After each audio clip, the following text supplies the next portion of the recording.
ಜಾಣಿಕೆ ಜಾಣಿಕೆ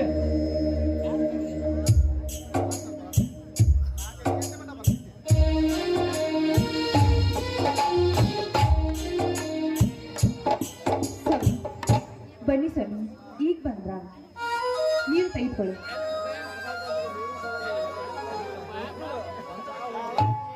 ಹಸುಗ ಬಂದವರಿಗೆ ಅನ್ನ ಹಾಕು, ದಣಗ ಬಂದವರಿಗೆ ನೀರು ಕೊಡುವಂತೂ ಎಂದು ಯಾರು ಹೇಳಿದ್ದಾರೆ? ಆಗ ಹೊರಗಡೆ ಬಂದ ಒಂದು ಚರಿಗೆ ನೀರು ಕುಡಿದರೆ ಅಮೃತ ಕೊಡುವಂತಾಗುತ್ತದೆ. ನನ್ನ ಅಂತರಾಳಕ್ಕೆ ನನ್ನ ಐಸ ಭಾರ ಕಡಿಮೆ ಆಯ್ತು ಬಿಡು. ಸ್ವಾಮಿ, ಈ ನಿಮ್ಮ ಹೊಗಳಿಕೆ ಮಾತು ಸಾಕ್ರಿ. ಬನ್ನಿ, ಕೈ ಕನಕ ತೊಳ್ಕೊಂಡು ಊಟ ಮಾಡಿರಂತೆ. ಜಾನಕಿ, ಎಲ್ಲಿ ನನ್ನ ತಂಗಿ ತಮ್ಮ ಕಾಣುತ್ತಿಲ್ಲವೇ? ಎಲ್ಲಿಗೆ ಹೋಗಿದ್ದಾರೆ? ಹೌದು ರೀ, ಅವರಿಬ್ರು ಮನೆಯಲ್ಲಿಲ್ಲ. ಲಾವಣ್ಣ ಇವತ್ತು ಕಾಲೇಜಿನಲ್ಲಿ ಪರೀಕ್ಷೆ ಇದೆ ಅಂತ ಹೋಗಿದ್ದಾಳೆ. ಮತ್ತೆ ಮೈದು ನಾವು ಹೊಲ ಕಡೆ ಹೋಗಿ ಬರ್ತೀನಿ ಅಂತ ಹೋದವನು ಇನ್ನೂ ಬಂದಿಲ್ಲ ರೀ. ಹೊಲದಲ್ಲಿ ಏನಂತ ಹೇಳ್ತಂತ ಹೋಗಿದ್ದೇನೆ ಹುಚ್ಚಾಪ. ಮಳೆ ಇಲ್ಲದ ಬೆಳೆ ಬಿಸಿಲಿಗೆ ಬೆಂದು ಹೋಗಿದೆ. ಏನಿದೆ ಬರಡ ಭೂಮಿಯಲ್ಲಿ? ಸ್ವಾಮಿ, ಏನ್ರಿ ಭೂಮಿ ತಾಯಿಯನ್ನು ಹೆತ್ತ ತಾಯಿಯಿಂದ ಗೌರವಿಸುವ ನೀವೇ ಯಾಕ್ರಿ ನಿಮ್ಮ ಬಾಯಲ್ಲಿ ಇಂಥ ಮಾತು? ಮತ್ತೇನು ಹೇಳಲಿ ಜಾನಕಿ? ಅನಾಹುತದಿಂದ ಕೈ ಕಟ್ಟುಕೋ ಆಗುತ್ತ ಅನಾಹುತ ಒಂದ ಎರಡ ಬಂದು ಲಾಭಗಳು ಎಲ್ಲ ರಾಲಿಗಳು ನುಂಗುತ್ತಾರೆ. ನೋಡಿ ಸ್ವಾಮಿ, ಭೂಮಿಗೆ ಬಿದ್ದ ಬೆಳೆ, ಎದೆಗೆ ನಾಟಿದ ಅಕ್ಷರ ಇಂದಿಲ್ಲ ನಾಳೆ ಫಲ ಕೊಡುತ್ತದೆ ಸ್ವಾಮಿ. ನೋಡಿ, ಇಂದಿಲ್ಲ ನಾಳೆ ಮಳೆಯಾಗಿ ಬೆಳೆ ಚೆನ್ನಾಗಿ ಬಂದು ಈ ಭೂಮಿ ತಾಯಿ ನಂಬಿದವ್ರನ್ನು ಕೆಟ್ಟವರಿಲ್ಲ ಸ್ವಾಮಿ, ಕೆಟ್ಟವರಿಲ್ಲ. ಅದೇ ನಂಬಿಕೆಯಲ್ಲಿ ಬದುಕುತ್ತೀನಿ ಜಾನಕಿ, ಅದೇ ನಂಬಿಕೆಯಲ್ಲಿ ಬದುಕುತ್ತೀನಿ. ಹೀಗಾದರೂ ಒಂದು ದಿನ ಒಂದೇ ಈ ಬಡ ರೈತರ ನುಂಗಿ ನೀರು ಕುಡಿಯುತ್ತಾರೆ ಈ ಸಮಾಜದಲ್ಲಿ. ಸ್ವಾಮಿ ನೋಡಿ ಸ್ವಾಮಿ, ಸುಲಿಗೆ, ವಂಚನೆ, ನ್ಯಾಯ, ನೀತಿ ಅಂತ ಮೋಸ ಮಾಡೋರಿಗೆ ಸರಿಯಾದ ಉತ್ತರ ಈ ಕಾಲ ಕೊಡ್ತದೆ.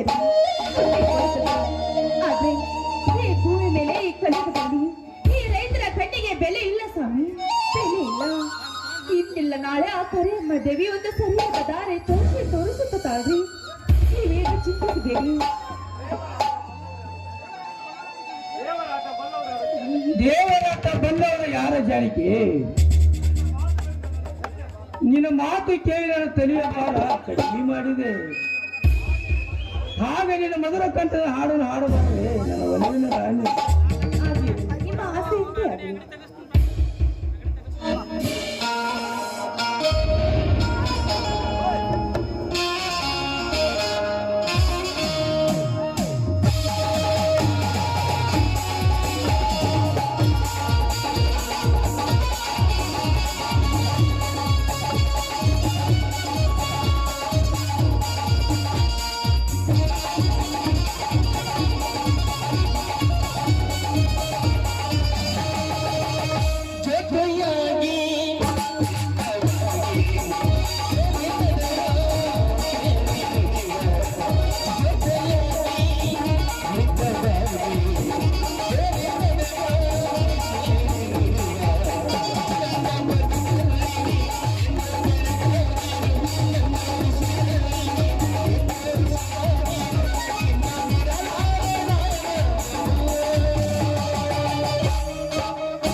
ಅಲ್ಲ ಆತಿಗೆ ಅದಕ್ಕೆ ಸಿಚುವೇಶನ್ ಇತ್ತು. ಸೋದರ ಹೊಲದ ಕಡೆ ಹೋಗಿದ್ರಂತ ನಿಮ್ಮ ಅತ್ತಿಗೆ ಹೇಳಿದರಪ್ಪ, ಹೇಗದೆ ಹೊಲದಾಗಿನ ಬೆಳೆ? ಅದ್ಯಾವ ಬಾಯಿಂದ ಹೇಳಲಿ ಅಣ್ಣ. ಭೂಮಿಯಲ್ಲಿ 10 ವರ್ಷ ಕಾಣುತ್ತಿದ್ದ ಬೆಳೆಗಳು ಬಿಸಿಲಿನ ತಾಪಕ್ಕೆ ಬಾಡಿ ಹೋಗಿದ್ದಾವೆ ಅಣ್ಣ, ಬಾಡಿ ಹೋಗಿದ್ದಾವೆ ಅಣ್ಣ. ಈ ರೈತರ ಬಾಳು ಕಣ್ಣೀರಿನ ಗೋಳಣ್ಣ, ಕಣ್ಣೀರಿನ ಗೋಳು. ಅದಕ್ಕೆ ಹೇಳೋಣಪ್ಪ, ನಿನ್ನ ಸಾಲ ಸೋಲ ಮಾಡಿ ಓದಿಸಿದ್ದು. ನೀನೊಬ್ಬ ದೊಡ್ಡ ವಿದ್ಯಾವಂತನಾಗಬೇಕು, ಮುಖ್ಯಸ್ಥನಾಗಬೇಕು ನನ್ನ ಆಸೆಯಾಗಿದೆ. ಹೌದು ಮೈದನ, ನಿಮ್ಮ ಅಣ್ಣಂತರ ನೀನು ಕಷ್ಟ ಪಡಬಾರ್ದು ಅಂತ ಹಗಲು ರಾತ್ರಿ ಕಷ್ಟಪಟ್ಟು ನಿನ್ನ ಹಿಂದೆ ಅಭ್ಯಾಸ ಕಲಿಸಿದ್ರು ಮೈದನ. ನೋಡು, ನಿನ್ನ ಆಸೆಯಂತೆ ನಿನ್ನ ದೊಡ್ಡ ಪೊಲೀಸ್ ಆಫೀಸರ್ ಆಗ್ಬೇಕನ್ನೋದೇ ನಮ್ಮೆಲ್ಲರ ಆಸೆಯಪ್ಪ. ಅದು ನಮ್ಮ ಅಣ್ಣ ಅತ್ತಿಗೆ ಆಸರಿಸಿ ನೀವು ಹಾಕಿದ ನಿರ್ಣಯದಲ್ಲಿ, ನೀವು ಹಾಕಿದ ಧರ್ಮದಲ್ಲಿ ನಾನು ನಡೀತೀನಿ.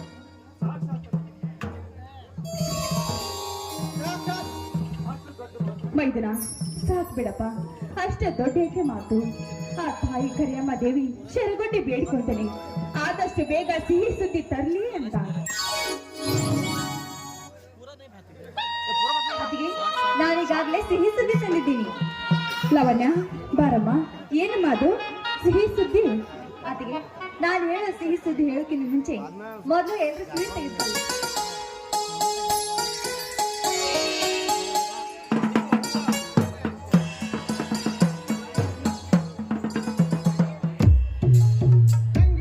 ನಿನ್ನ ಬಾಯಲ್ಲಿರೋ ಶೀಟು ಖಾಲಿ ಹೋಗ್ಕಿಂತ ಮುನ್ನ ಅದು ಕಾಯ್ತಾ ಆಗ್ತಾ ಇಲ್ಲ. ಅದೇನು ಹೇಳು?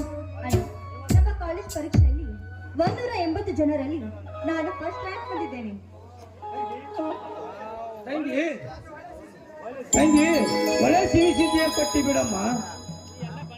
ಅಣ್ಣ, ಇದೇ ಸಂತೋಷದಲ್ಲಿ ಎಲ್ಲರೂ ಸೇರಿ ಹಾಡಿ ಕುಣಿಯೋಣ.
ಲಾವಣ್ಯ ಮೈದುನ ಬನ್ರಪ್ಪ, ಬಿಸಿ ಬಿಸಿಯಾಗಿ ಅಡಿಗೆ ಮಾಡಿದರೆ ಎಲ್ಲ ಸೇರಿ ಊಟ ಮಾಡೋಣ.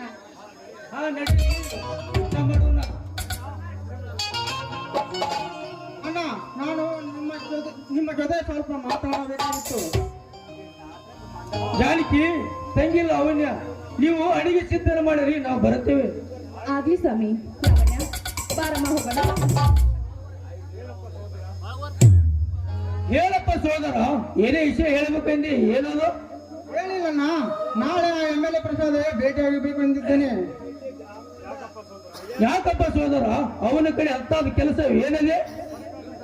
ಸರ್ಕಾರದಿಂದ ಬಡ ಪ್ರದೇಶಗಳಿಗೆ ಮುಂಜಾನೆ ಮಾಡಿರೋ ಹಣವನ್ನು ನಮ್ಮ ತಾಲೂಕು ಇಷ್ಟಿತ್ತಂತೂ ಹಣ ಬಂದಿತ್ತು, ಅದನ್ನು ನಮ್ಮ ಯಾವ ರೈತರಿಗೂ ಒದಗಿಸಿಲ್ಲ.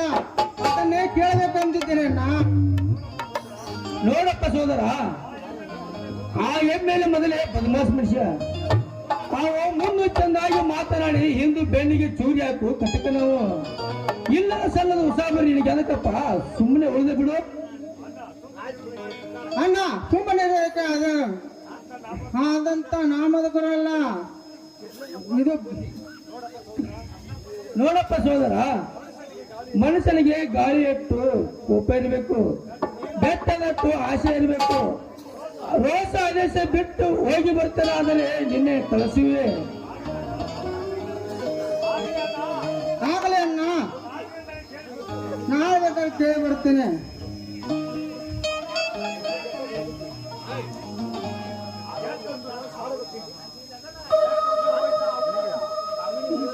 ಎಷ್ಟು ಅಂದ್ರೆ ಅವನ ಆಯುಷ ಎಲ್ಲ ರಪ್ಪನ ತರನೇ.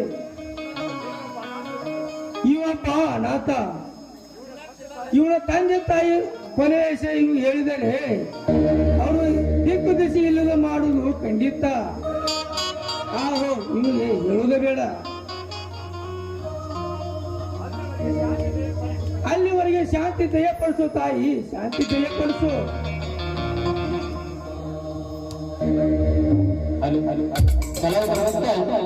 ಸಿದ್ಲಿಂಗನ್ನ ಸಾಕಿನ ಬರ್ಗುದ್ದಿ